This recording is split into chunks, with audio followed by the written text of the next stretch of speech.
Bəlkə özünün də ağlına gəlməzdi ki, gecə-gündüz demədən dərs oxuduğu otağında indi onun üçün göz yaşı axıdacaqlar. Cəlilabad rayonu Seyidbazar kənd sakini 17 yaşlı Vüsal Mirzəyev mayın 11-də burada boynuna kəndiri keçirib həyatla vidalaşıb. Yaxınları intiharın səbəbinin onun təhsil aldığı məktəblə bağlı olduğunu deyirlər. Anası Gülsüm xanımın sözlərinə görə Vüsal ölümündən öncə ona məktəbdən çıxmağı üçün yalvarırmış. Hazırlığa gedirdi direktorun yoldaşının yanına, müəllim idi. Onun yanından çıxandan sonra əyilişdi mənim uşağımla. Təqqir eləyirdi tez-tez.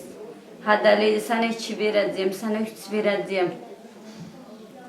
Sənin balları kəsəcəyəm, elə eləyəcəyəm, sən gəldi həyətimə ucum çəkdi. Çıxardı uşağı məktəbdən atacağım, heç yerdə məktəbə götürməyəcək. Bu təqqirlərə da gözə bilməydim, amma cana duymuşam dedim, amma yığılmışam boğazım, amma gəl məni qoyma məktəbə.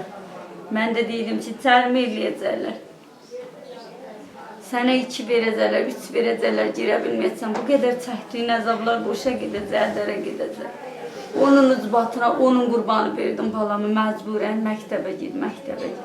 Məktəbə gid, məktəbə gid. Amma mənim barımı yoxum, uşaqlar söyləyim amma. Mən məktəbdə dinə bilməyəm. Gülsüm xanım deyir ki, nəinki müəllim, hətta şagirdlərin də oğluna münasibəti dəyişmişdi. Sinif yoldaşları onu döyüb təhqir edirmişlər. Vüsalın isə 2 arzusu vardı. Tələbə adını qazanmaq və universiteti bitirib səfir olmaq. Bunun üçün çox çalışırdı. 10-cu sinifdə oxusa da sınaq imtahanlarından 500-600 bal toplayırdı. O gecələr yuxusuz qalırdı səhərə qədər. Dərs çalışırdı. Gündüzlər rahatlığı bilmirdi. Kənddən düşəydi, yola gedirdi rayona. Elə baxılar maşın olmayanda piyada.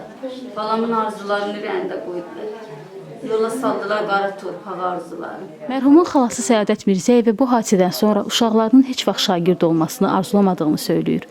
O mayın 1-də Vüsalı son dəfə görəndə gözlərinə inana bilmir. Mənim üstümə uşaqlar, bütün uşaqları mənim üstümə qaldır. Mənə sinifdə uşaqların yanında təhqir eləyir, tənqid eləyir.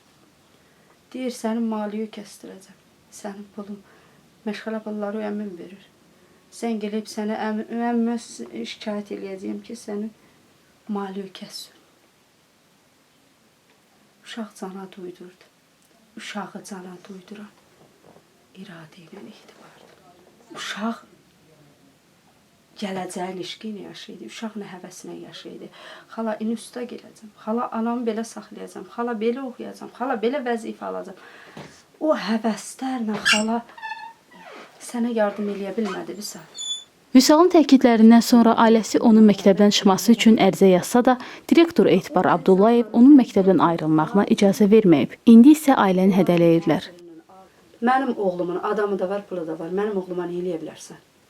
80 yaşı var, bayaqları mən ona cavab vermədim. Amma deyir ki, qoy mən sənin qardaşların başına nə onu gətirəcəyəm, sən onu görərsən. Sən onu görərsən, sən mənim oğluma nə eləyə bilərsən? Başımı yarıb gedib oturacağım, deyəcəyəm ki, anası öldürdü, atası öldürdü. Bən nəyə görə bizlə nə düşmançılıq vardı etibarın?